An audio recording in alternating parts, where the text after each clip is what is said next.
हाँ जी दोस्तों, नमस्कार। स्वागत है आपका महाराणा प्रताप क्लासेस पर। 3-4 दिनों से वीडियो बन नहीं पाई थी, टाइम ही नहीं निकल पाया और कुछ टेक्निकल वजह आ गई थी, इसलिए वीडियो डाल नहीं पाया। और जैसा कि आप सभी को पता ही है कि अपनी ल्यूसेंट जीके की सीरीज़ चला रहे हैं और ल्यूसेंट जीके की सीरीज़ में अपने 4 चैप्टर हैं जो ऑलरेडी यूट्यूब पर अपलोड कर दिए हैं। अगर कोई साथी नया है और उसको नहीं पता है तो वो जाके प्लेलिस्ट में ल्यूसेंट जीके की सीरीज़ को लर्निंग कर सकता है। ल्यूसेंट जीके की सीरीज़ में अपना टॉपिक चल रहा था विदेशी यात्रियों का वृत्तांत। विदेशी यात्रियों का वृत्तांत। जैसा कि आप सभी जानते हैं कि मेरा पहले से ही सिद्धांत रहा है कि मैं पीछे की चीज़ को रिवाइज करा के ही आगे बढ़ता हूं, ताकि आप लोगों को चीज़ें याद हो सके। अपने को सिर्फ रट्टा नहीं मारना है। वैसे तो बुक्स बहुत बड़ी बड़ी आपको मिल जाएंगी, बहुत से ऐसे यूट्यूबर्स मिल जाएंगे जो इस तरह से पढ़ाने के काम करते हैं, लेकिन मैं आपको बायोडाटा साथ में लेकर चलते ही फिर अपने आगे बढ़ेंगे। अब तक अपने भारत का प्राचीन इतिहास पढ़ रहे थे और भारत के प्राचीन इतिहास में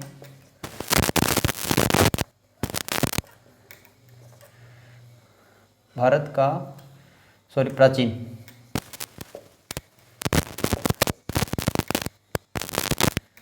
इतिहास में 4 भागों में बांटा था अपने।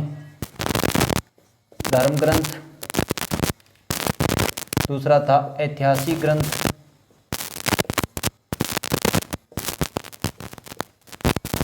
तीसरा था मेरे दोस्तों विदेशी यात्रियों का विवरण, जो अपना टॉपिक चल ही रहा है, विदेशी यात्रियों का विवरण या वृत्तांत, एक ही चीज़ है दोस्तों। और चौथा आ जाता है पुरातत्व साक्ष्य, एविडेंस। धर्म ग्रंथ में अपने पढ़े थे वेद, वेदांग, पुराण, उसके बाद कुछ अन्य ग्रंथ जिसमें जैसे आ गया मैत्रेयनी और आ गया अपना मनुस्मृति। फिर अपने पढ़ा था बौद्ध धर्म और फिर पढ़ा था जैन धर्म।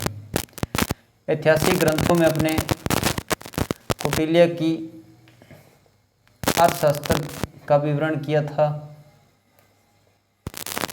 कलहण की राजतरंगिणी का विवरण किया था, पाणिनि की अष्ट अध्यायी का विवरण किया था और कात्यायन की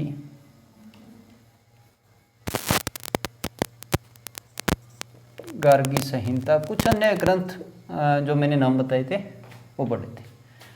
विदेशी यात्रियों के विवरण में अपने दोस्तों सबसे पहले बात की थी यूनानी रोमन लेखक। आज अपना जो टॉपिक रहेगा वो चीनी यात्री, और इसके बाद आएंगे अरबी लेखक, और लास्ट में अपने को कुछ अन्य लेखक देखने को मिलेंगे जो किसी भी कैटेगरी में नहीं आ रहे थे। यूनानी लेखकों में ये मैं बिटा रहा हूँ दोस्तों, अपने टेसियस की बात की थी, हेरोडोट्स की बात की थी, मेगास्थनीज की बात की थी, डाइमेकस की बात की थी,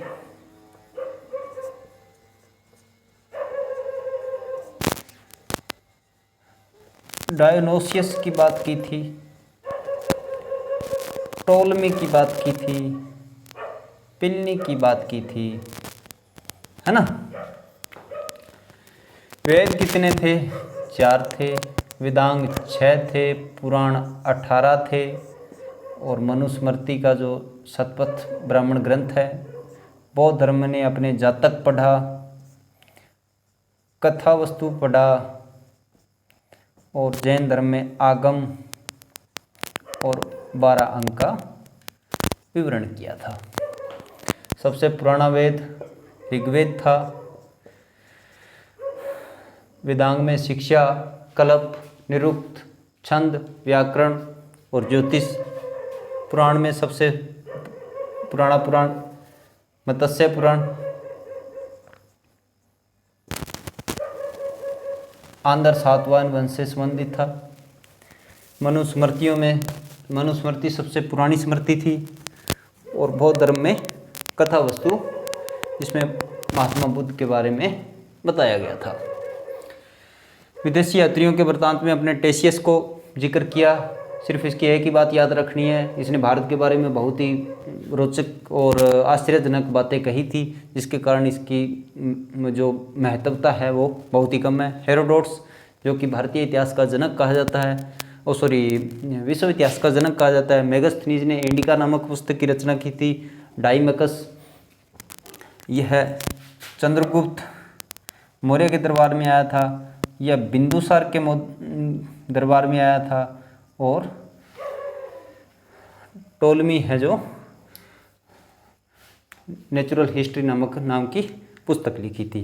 अब अपने बात करेंगे दोस्तों चीनी लेखकों की। ये तो था अपना पीछे का विवरण, और अब अपने शुरू करेंगे चीनी लेखक और विदेशी यात्रियों के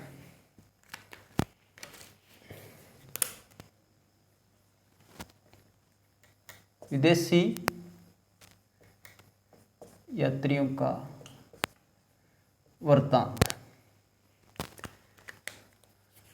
2 नंबर पर अपना आता है चीनी लेखक। टॉपिक डाल लीजिएगा दोस्तों। इसके प्रमुख लेखक में अपने देखें तो दोस्तों इसमें प्रमुख लेखक फाहियान,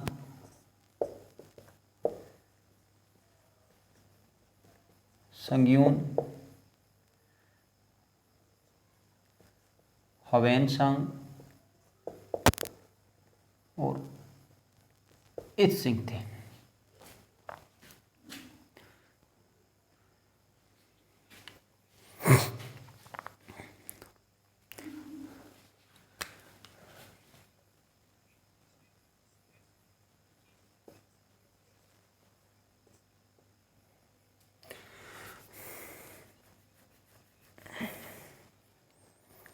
तो चीनी लेखकों में दोस्तों सबसे लेखक है फाहियान, हेवेनसांग और इत्सिंग का नाम आता है।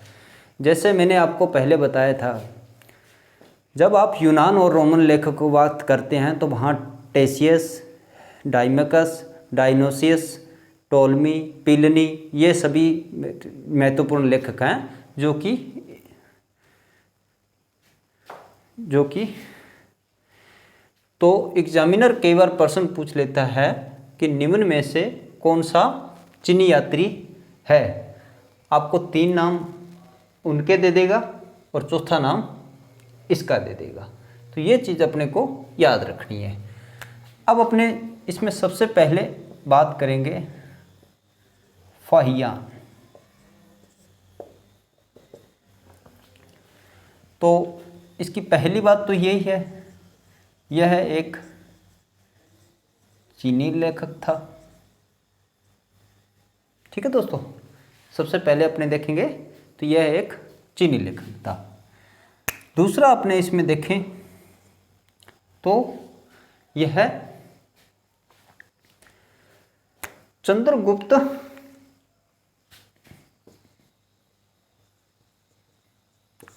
राजा चंद्रगुप्त द्वितीय के शासनकाल में आया था। अपने को दोस्तों सिर्फ रटना नहीं है, इस तरह से तरीके से याद करना है ताकि अपने को पता चल सके कि अपने याद कर रहे हैं। तो जब यह इसके चंद्रगुप्त द्वितीय के समय आएगा तो नॉर्मली सी बात है कि कुछ ना कुछ लिखेगा। तो मेरे दोस्तों, इसके द्वारा लिखी गई पुस्तक का नाम था फो गु जी, और इसका दूसरा नाम था बौद्ध राज्यों का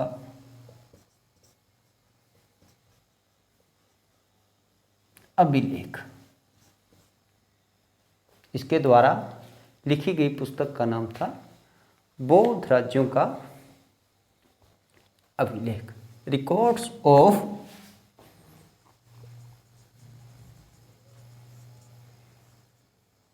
बुद्धिस्ट किंगडम।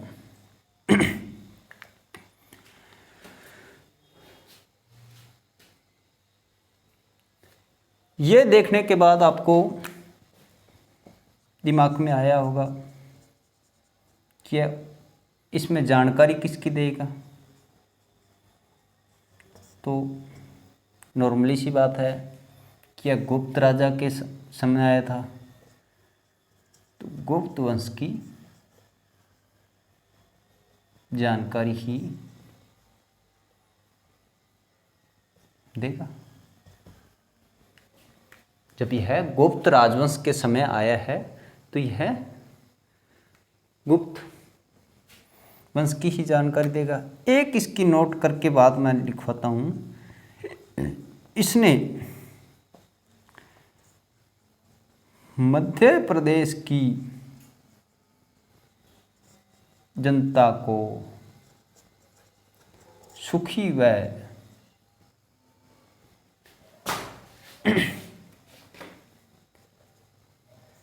समर्थ बताया है मेरे दोस्तों।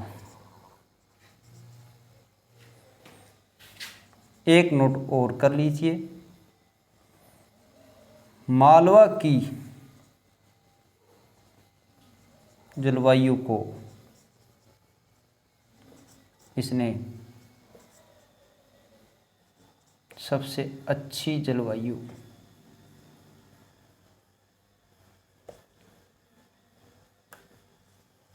बताए।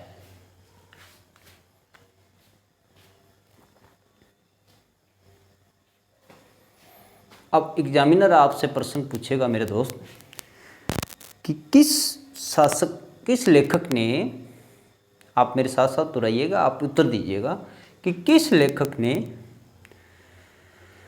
मध्य प्रदेश की जनता को सुखी और समर्थ बताया है। या ये पूछ सकता है कि मालवा की जलवायु जिसने सबसे अच्छी जलवायु बताया है वह यात्री कौन था, किसके समय में आया था, कहाँ से आया था। तो आप लोगों का एग्जाम्पल में अगर उत्तर आएगा तो फाहियान चीनी यात्री था और वह चंद्रगुप्त द्वितीय के समय में आया था। इससे ज़्यादा और कुछ नहीं पूछ सकता। तो ये तो थी अपनी फाहियान के बारे में जानकारी। अब अपने दूसरे नंबर पर बात करेंगे संगयून।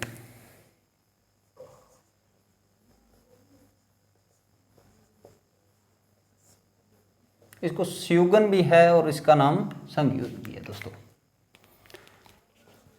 इसके बारे में सिर्फ एक ही बात याद रखनी है कि यह एक चीनी यात्री था। जब कभी भी एग्जामिनर आपसे अगर कोई पूछेगा तो वो इतना प्रश्न दे सकता है कि संगयून निम्न में से कौन था। एग्जाम्पल में दे देगा अरबी लेखक, चीनी लेखक, यूनानी लेखक या इनमें से कोई नहीं। तो आपको उत्तर आ जाएगा चीनी लेखक। दूसरा, थोड़ा सा विवरण इसका मैं बता दूं, याद करने की ज़रूरत नहीं है। इसने 3 साल तक रहकर भारत में बौद्ध धर्म की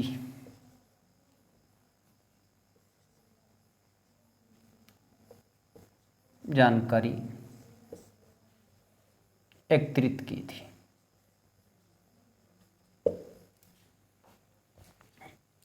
संज्ञान के बारे में बस इतना ही पढ़ने की ज़रूरत है मेरे दोस्तों। और एक बात मैं आपको और लिखा दूं, जो सभी लेखकों के बारे में, सभी चीनी लेखकों के बारे में महत्वपूर्ण है, वो इस प्रकार से है कि जितने भी चीनी लेखक आएंगे, जितने भी चीनी लेखक आपको देखने को मिलेंगे, सभी के सभी बौद्ध धर्म की जानकारी ही इकट्ठी करके लेके जाएंगे। बौद्ध धर्म से उनका कनेक्शन रहेगा। अब अपने बात करते हैं ह्वेन सांग की।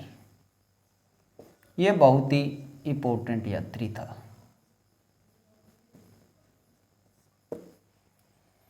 सबसे पहले यह है एक वही बात, चीनी यात्री था। मैं बार बार दोस्तों क्यों लिखा रहा हूँ, क्योंकि बार बार अगर आप मेरे साथ साथ दोहराओगे, मेरे साथ साथ लिखोगे, तो आपकी चीज़ दिमाग में रिवाइज होती रहेगी। दूसरा,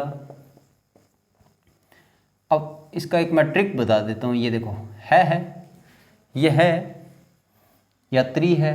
यात्री है तो किसी न किसी के काल में यहाँ आएगा, तो यह है हर्ष वर्धन के काल में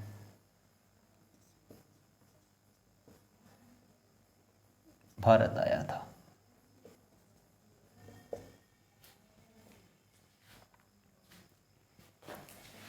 तीसरा, 15 साल तक किसने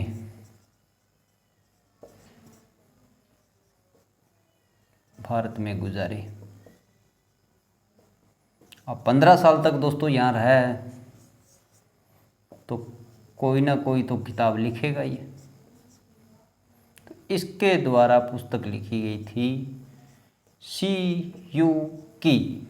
बहुत ही इंपॉर्टेंट लेखक है दोस्तों। बहुत बार एग्जाम में इसके प्रश्न देखने को मिलते हैं, किसी न किसी रूप में देखने को मिल ही जाते हैं कि ह्वेन सांग किसके समय में आया था, ह्वेन सांग के द्वारा लिखी गई पुस्तक का क्या नाम था, ह्वेन सांग कौन था। तो ये चीज़ें आपको एग्ज़ाम में देखने को मिलती ही मिलती है। अब दूसरा, आप लॉजिक लगा के देखो कि है किसके शासनकाल में समय आया था, तो अपने को पता है कि हर्ष के समय में यहाँ आया था। वर्धन जो राजवंश था वो इंडिया पर राजगद्दी पर राज कर रहा था। तो हर्षवर्धन के समय अगर आया है तो नॉर्मली सी बात है कि यह किसके बारे में इसके बुक्स में लिखेगा, तो हर्ष की जो राजनीतिक जो समाज है, उसकी आर्थिक दृष्टि है, उसके बारे में लिखेगा। तो इस पुस्तक में आपको दोस्तों हर्ष के समय की जानकारी देखने को मिलती है।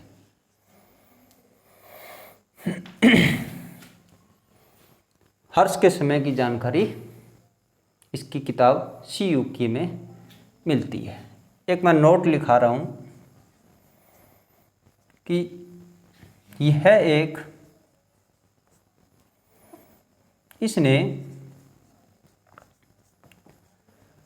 नालंदा विश्वविद्यालय में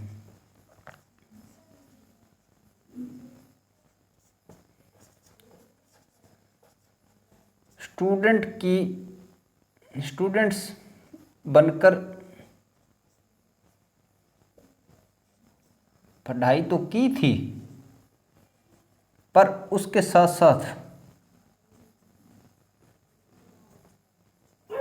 इसने यहाँ पढ़ाया भी था।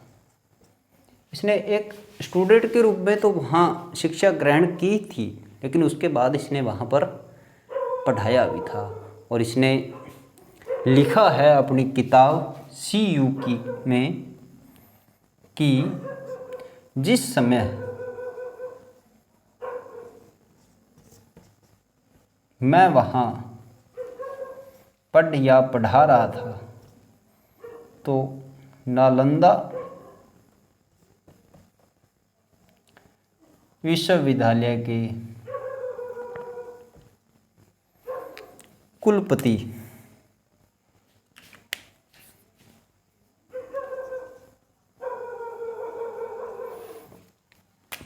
रेड लाइट में लिख रहा हूँ बेटा दोस्तों, आचार्य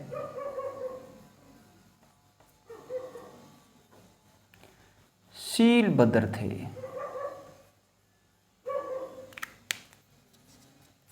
यह प्रश्न कई बार पूछ लिया जाता है कि जिस समय ह्वेनसांग वहाँ शिक्षा ग्रहण कर रहा था या मान लो बच्चों को पढ़ा रहा था, उस समय नालंदा विश्वविद्यालय के कुलपति आचार्य शीलभद्र थे। ये बात कई बार क्वेश्चन में पूछ ली जाती है। एक इसकी और बात बता दूं तो यह एक यात्री था। तो इसकी CU की जो किताब है,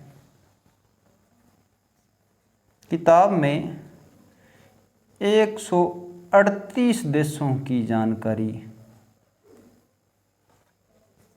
मिलती है। ये था ह्वेनसांग के बारे में।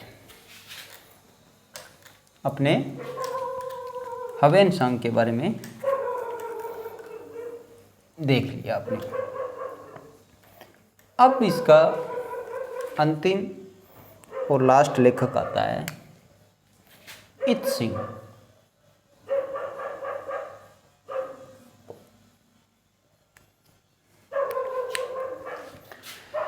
इत्सिंग के बारे में मैं बता दूं दोस्तों, चीनी यात्री था। यह 7वीं शताब्दी में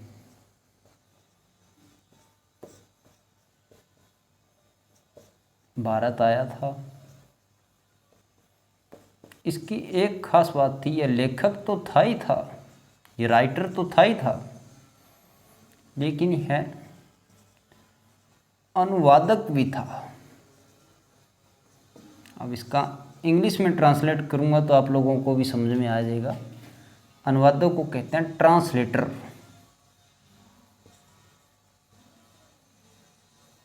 यह एक राइटर तो था ही था, लेकिन यह एक ट्रांसलेटर यानी कि अनुवादक भी था। इसकी कोई बुक्स का नाम किताबों में देखने को नहीं मिलता है। इसके द्वारा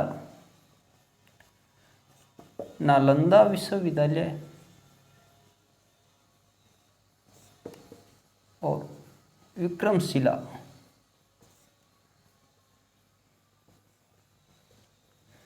विश्वविद्यालय की जानकारी मिलती है।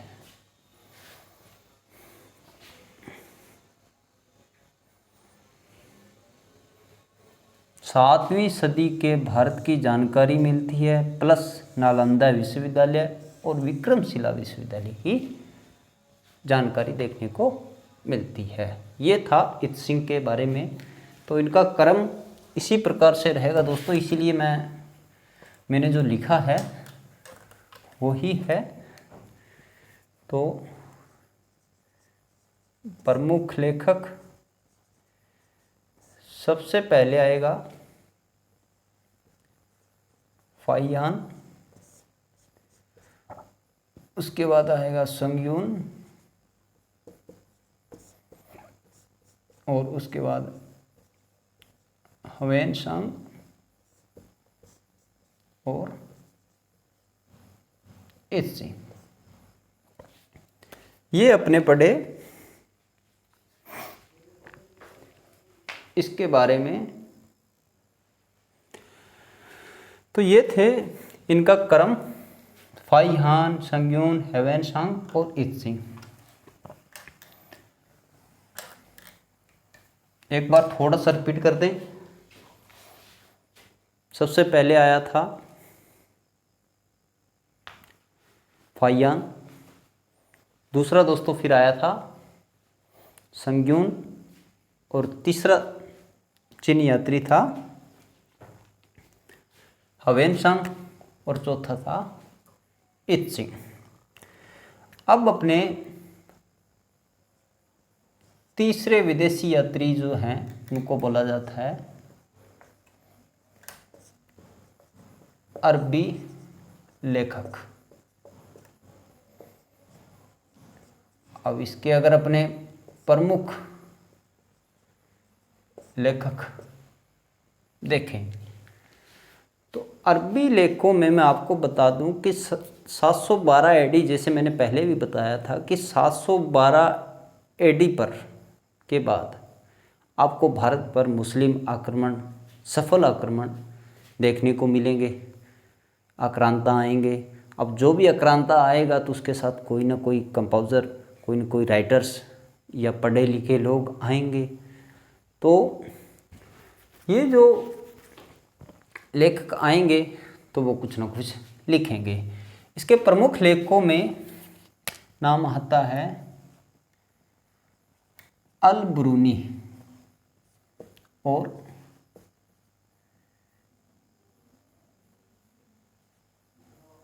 Ibn Battuta. दोस्तों ये कोई वो गाना नहीं है कि बगला में जूता। आपको अल ब्रूनी के बाद इब्न बतूता।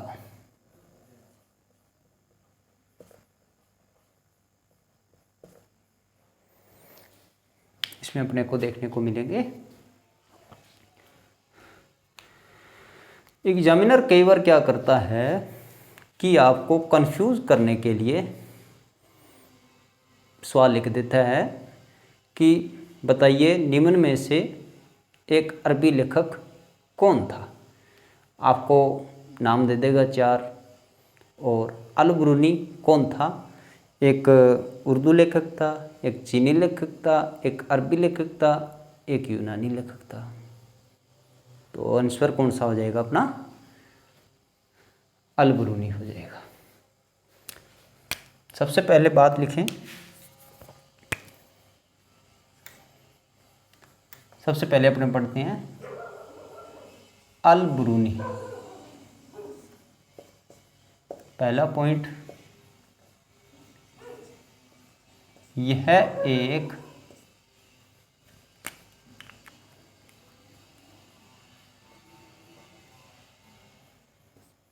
अरबी लेखक था।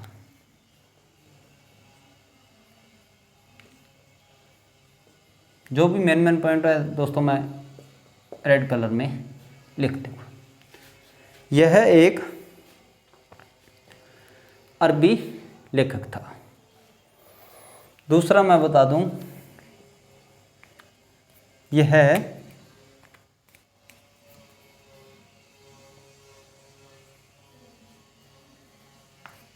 महमूद गजनवी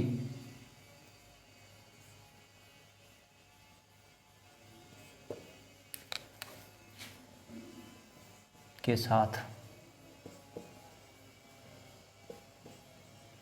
आया था। महमूद गजनवी के आक्रमण दोस्तों आपको 1000 एडी के लगभग आपको देखने को मिल जाएंगे, और उसके बाद लगातार आपको पता ही है कि मुस्लिम आक्रमण आपको लगातार देखने को मिलेंगे। तो यह इसके साथ आया था। अब यहाँ आया था तो इसके ने बताया जाता है कि इसने बहुत ज़्यादा समय यहाँ पर गुजारा था, और समय यहाँ गुजारने के बाद इसने एक पुस्तक लिखी थी जिसका नाम था बहुत ज़्यादा समय गुजारेगा तो दोस्तों नॉर्मली सी बात है कि कुछ ना कुछ लिखेगा। यह आया था तो इसकी किताब का नाम था उल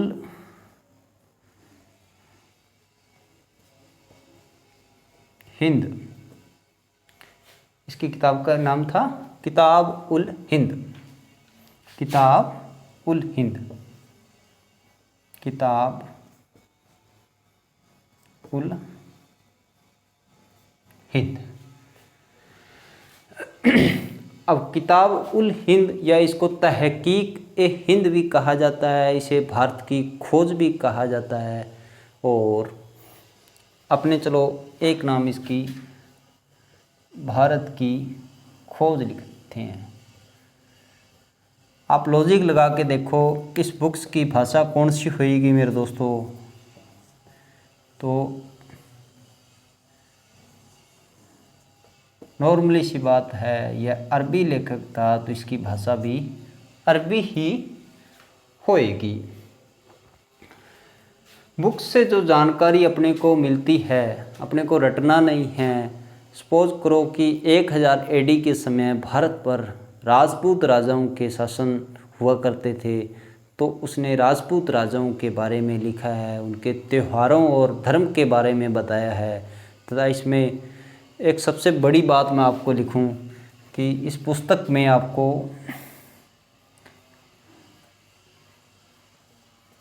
राजपूत राजाओं, त्योहार, धर्म और इसने खगोलीय जानकारी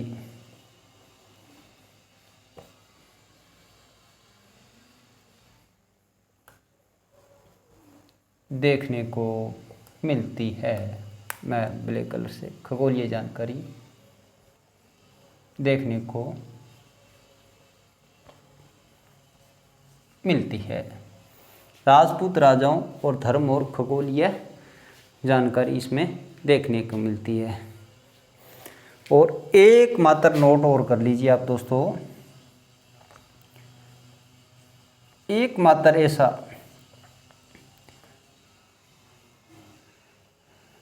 लेखक था, विदेशी लेखक था, जिसने यहाँ रहकर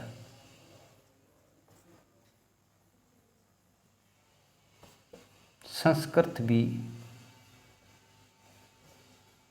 सीखी थी। एकमात्र ऐसा लेखक था जिसने यहाँ रहकर, तो दोस्तों एकमात्र ऐसा लेखक था जिसने यहाँ रहकर संस्कृत का भी ज्ञान प्राप्त किया था। संस्कृत के बारे में इसने बहुत कुछ बातें जानी थी। तो ये तो था अल ब्रूनी। इसका थोड़ा सा अपने रिवीजन कर लेते हैं, क्योंकि यह एक इम्पोर्टेंट लेखक का अरबी लेखों में। अल ब्रूनी किसके समय आया था?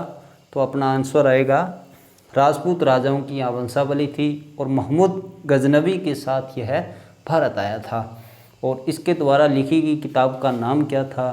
तो इसके द्वारा लिखी गई किताब का नाम था भारत की खोज या किताब उल हिंद, तहकीक ए हिंद, यानी कि तहकीक को खोज कहा गया दोस्तों। और दूसरा, इसने भारत के खगोलीय विज्ञान के बारे में जानकारी उपलब्ध करवाई थी। राजपूत राजाओं के समाज किस प्रकार से रहते थे, त्यौहार किस तरह से मनाते थे, उनके धर्म कितने थे, ये चीज़ें इसके बारे में बताई थी। पीछे अपने चीनी यात्री पढ़ के आए थे, और चीनी यात्रियों में अपने सबसे पहले पढ़ा था फाइहान, उसके बाद पढ़ा था संग्यून, उसके बाद पढ़ा था हवेनशांग, और उसके बाद पढ़ा था इत्सिंग।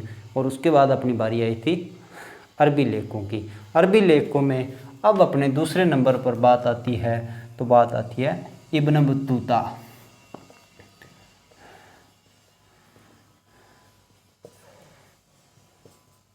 इब्न बतूता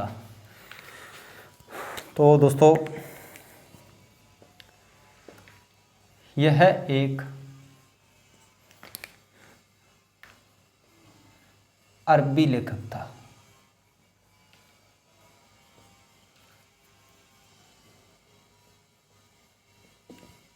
ये तो इसमें तो आपकी कोई संदेह नहीं होगा, मैंने बार बार क्यों लिखता हूँ, क्योंकि आप चीज़ों याद हो जाएगी।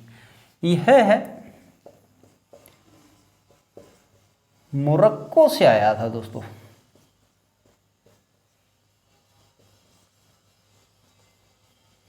यह मोरक्को से आया था और उस समय भारत पर शासन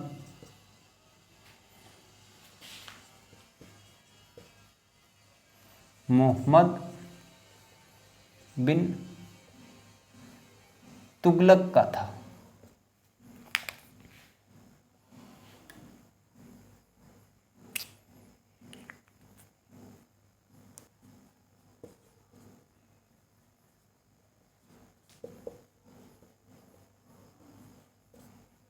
उस समय शासन भारत पर मोहम्मद बिन तुगलक का था और मोहम्मद बिन तुगलक बताया जाता है कि इससे इतना ज़्यादा इम्प्रेस हो गया था, बहुत ही ज़्यादा इम्प्रेस हो गया था और इसको दिल्ली सल्तनत का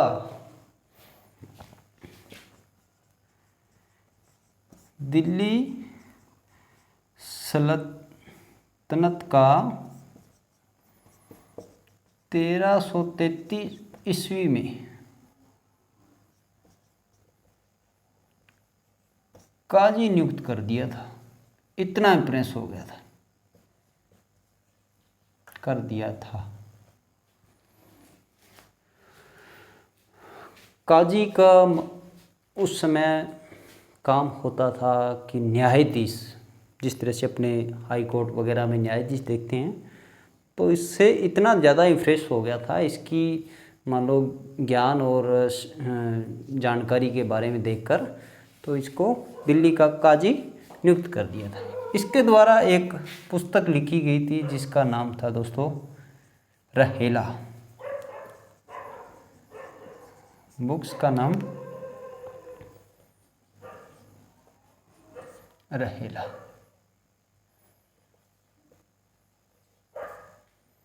ओके, तो रहेला लॉजिक सी बात है दोस्तों कि इसमें किसकी जानकारी देखने को मिलेगी। आप अपना दिमाग लगा के सोच सकते हो कि इसमें मोहम्मद बिन तुगलक की ही जानकारी मिलेगी।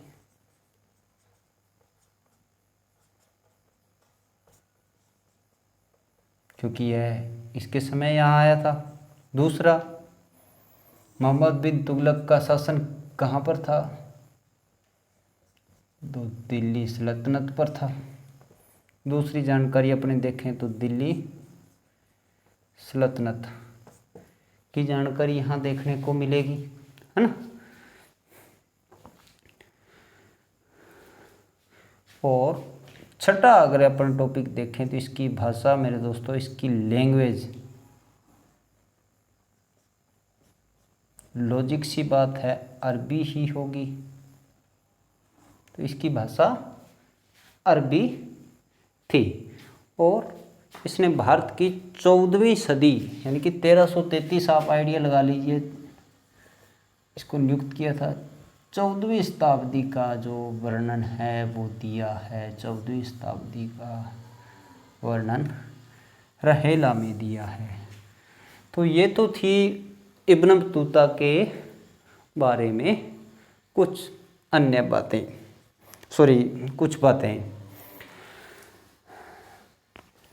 रिपीट कर देता हूँ। यह एक अरबी लेखक था, यह मोरक्को से आया था। मोरक्को एक अफ्रीका के दक्षिण में उत्तर दिशा में एक देश है। आप मैप पे जाके चेक कर सकते हो। यह मोहम्मद बिन तुगलक के समय भारत में आया था और दिल्ली सल्तनत पर मोहम्मद बिन कासिम से इतना इम्प्रेशन हो गया था, इसको काजी बना दिया था। काजी यानी कि न्यायाधीश बना दिया था। और इसके द्वारा लिखी गई पुस्तक का नाम रहेला था और इसमें मोहम्मद बिन तुगलक की आपको जानकारी देखने को मिलेगी और दिल्ली सल्तनत की जानकारी मिलेगी और इसकी भाषा जो थी मेरे दोस्तों वो अरबी थी। तो ये तो थी अपने प्रमुख अरबी लेखक जिसके विदेशी यात्रियों के वृत्तांत में अपने पढ़ रहे थे दोस्तों। अब अपने कुछ एक दो नाम हैं जो अन्य लेखक हैं जिनका भी विवरण अपने विदेशी यात्रियों के वृत्तांत में देखने को मिलता है। तो विदेशी यात्रियों के वृत्तांत में अन्य लेखकों में अगर देखें तो अन्य लेखक में पहला नाम निकल के आता है तारानाथ का।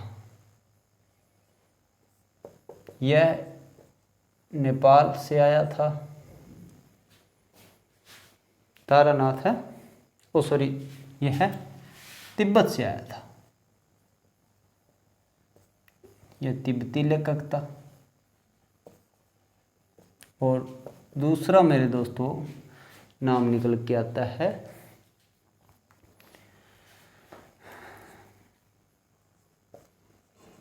Marco Polo.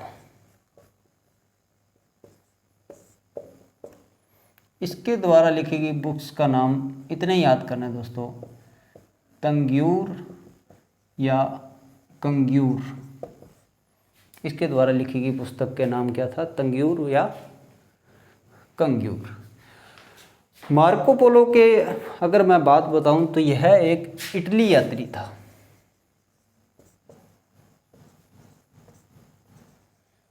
इटली यात्री था। और दूसरा इसका मेरे दोस्तों सबसे मेन पॉइंट है, यह भारत के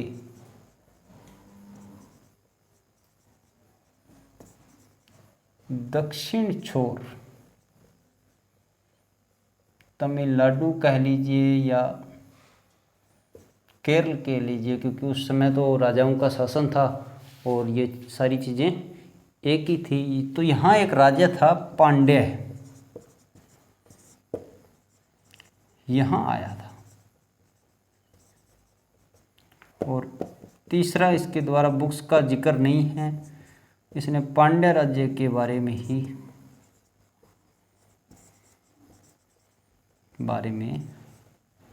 लिखा है।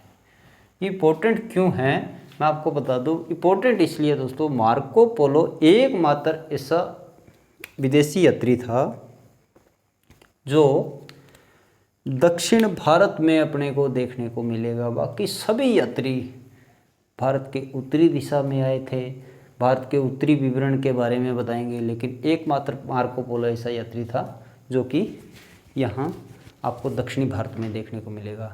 तो आज की वीडियो दोस्तों इतना ही। ये मैं कल तक वीडियो अपलोड कर दूंगा। और दूसरा मेरे दोस्तों कि कल अपना जो विवरण रहेगा वो है पुरातात्विक साक्ष्य। पुरातात्विक साक्ष्य में अपने कल पढ़ेंगे।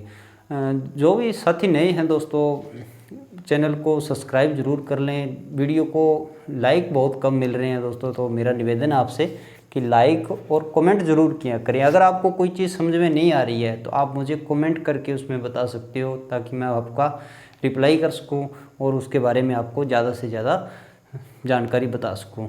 तो आज के लिए बस इतना ही।